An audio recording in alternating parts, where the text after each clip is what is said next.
Hi, I'm Mark Thorburn and welcome back to Tuts Plus Introduction to Sony Vegas Pro. Now that we have our media safely imported, let's look at getting everything in the right place for your chosen project.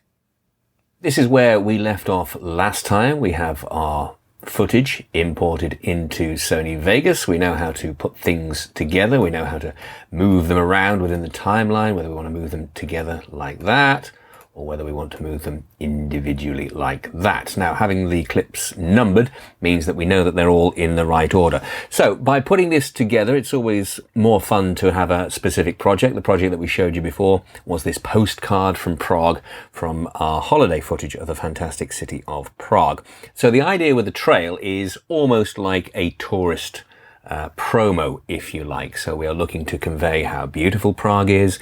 We're also looking to convey that it's not just about the architecture, so there's a little bit of excitement in there. And in order to demonstrate the things that Sony Vegas Pro can do, there's a little bit of time lapse in there as well. So we have all of these items here in the right order. Let's do our first pass edit then, our rough sort of first pass edit, if you like. So we start over here with clip number 1, and the opening image here is to convey the majesty and the beauty. It's sort of halfway up a hill as you're heading towards the castle in Prague, and it's a great shot of those bridges, one after the other, after the other, after the other, disappearing into the misty distance. There's been no colorization as of yet or anything on this image. That is as it was shot straight out of the camera. And when you have somewhere like Prague, it's very difficult not to get it to look beautiful. It really is a stunning city. So that's the kind of feel that we're looking for. We're looking for the majesty. We're looking for a nice way to convey how beautiful the city is, but also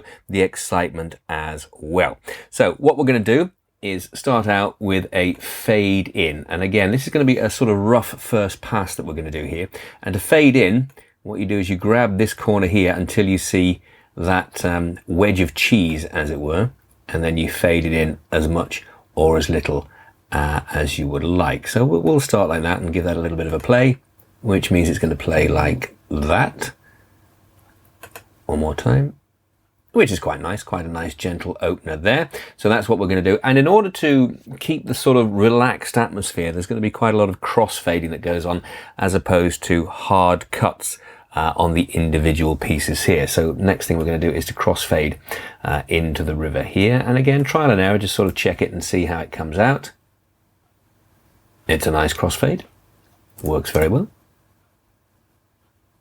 Yep, I'm happy with that. And then we'll carry on. We'll move on to the bridge sequence here. We don't want to spend too long, by the way. So once again, just remember it's the left mouse button, grab the end and shorten it down. So let's have a look at our lengths here. They're not too bad. See how long that takes to play through.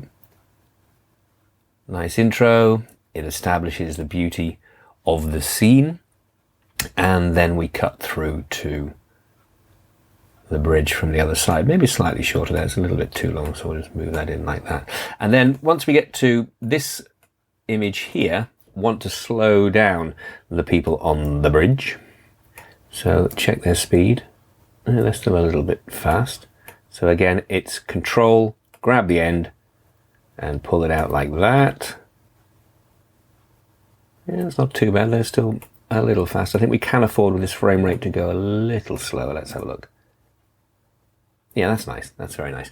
Right, so once again, we're going to crossfade that from the bridge by the side of the river scene there. Again, maybe tighten it up a little bit. We don't want to dwell too long on there.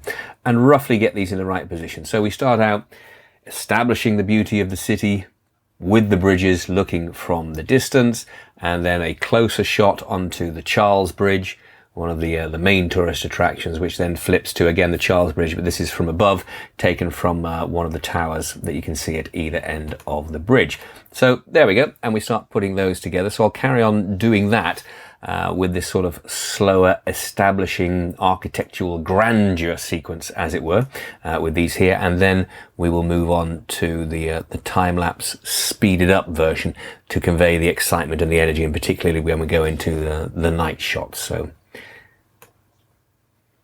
the change of pace comes with this here. This was filmed and this has been pre-rendered to be sped up because it was over quite a bit of time, just sitting on a bench in the castle square, which you see here. And one of those fortuitous things that happens is a lady came, this lady here, and stood studying her map or tourist guide or whatever it was, whilst everybody else is milling around. She stands pretty much perfectly still. So this sequence, as is like that, which is great. She's a brilliant reference point. Yes, she's slightly in the middle of the frame, but whilst everybody else is doing their thing, she stands still, which I think is a really nice effect. But again, this is going to change the mood of the Prague promo, as it were. So again, we'll put that up to there, but I think we'll make this probably a reasonably hard cut, roughly positioning it. So we'll go from all the relaxing things, and then we'll have a change of music and pace, and bang, we're into the time-lapse piece there where she kicks off. So that's that in position. And then once we've done that, because we've changed the pace and we've changed the energy, we're going to start moving into these night sequences here, street performers, and up the excitement of the sequence that we're trying to convey. So again, we'll start putting these together. Some harder cuts on these. Crossfades, yes, but tighter crossfades perhaps, or maybe just hard cuts from one to the other, to the other, to the other, because we're going to use some fun and some time lapse and things, as you saw in the finished trail that we played you earlier on. So again, I'll start putting those together, but we are establishing this change of mood. So the reason for choosing these on the ground, first of all, is for intrigue. You see them and you think, oh, what are they all about? And then we cut quite quickly into the performer himself, who's spinning the fire for the gathered tourists. Exciting to watch. Not quite so easy to film, because obviously he's moving around all over the place, but we did manage to get in there. So we'll choose a sequence that best demonstrates that. And again, we don't want it to last too long, because it's going to move from shot to shot to shot. This sequence is just walking down the street with the camera in hand. The intention always when I film this was, at some point I will speed this up in order to add some energy to it. And as we're going along, you can see what the tourists are doing at their own pace. And there's a section where a lady is filming this bridge here. She's coming up right now, this lady here, on her pad. And you can see I turn slightly just to catch that as I'm going past, but obviously not to be too intrusive on what she's doing. So the idea here, as I say, is to speed this up. And if you remember, the way to do that is to grab the end of it here, hit the control button, drag it in tighter, press play, and you'll see that that is speeded up. And I think we can probably afford to speed it up even more, because it's quite good fun. And that's the extent of it, so that's as fast as it will go. And that's okay. It's deliberately shaky.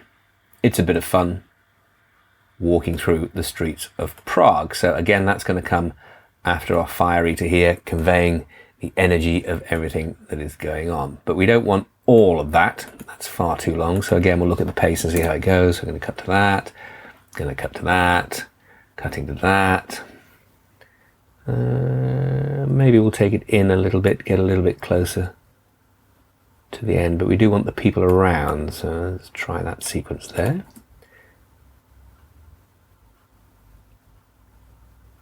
And I do particularly like that sweep to the right where the lady has her pad. So let's take it a little bit further up and try that.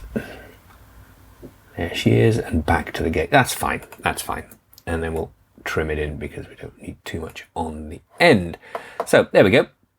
We're starting on the sequence there, and I'll continue to put the rest of the bits and pieces together that we've got here. Again, we slow it down once we get here because we've got the night majesty of the various buildings. Oh, that's in the daytime part, but the night part here. So we've gone from our frantic situation through the streets at speed, and then we're going to take it down a bit. Something else that you might want to do, you see here we've got the castle in that third position there, but if we wanted to, we open up this window here, and this is where obviously we can move in and move out without losing definition. I think if we have the cathedral, rather, not the castle, there, I think it benefits slightly from just moving a little more to that third position, and that's not going to ruin the definition at all. So you just have your square here and move in on the frame like that. If you wanted to create the movement yourself across the timeline, there's the duration of the clip there, and you can put in your keyframes anywhere you like. So as it plays at the moment, it stays static, but if we wanted to, at the end of the clip, move it to there, move it in like that, it's created, as you can see there, a keyframe marker, and then when we play this, you will see ever so slowly, but it is slowly zooming in. So there we have it, rough positioning with no audio whatsoever of how our postcard from Prague trail is going to be. We've got the crossfades in there. Quick reminder, if you want to change the frames, then you can do so like that. Just click the little square there and go for it. So we've got everything in the rough position of where we want it to be on our first pass. So, now that we have our first rough pass completed, we can look at refining our project and the basic audio tools available within Sony Vegas Pro. I'm Mark Thorburn. Thanks for watching.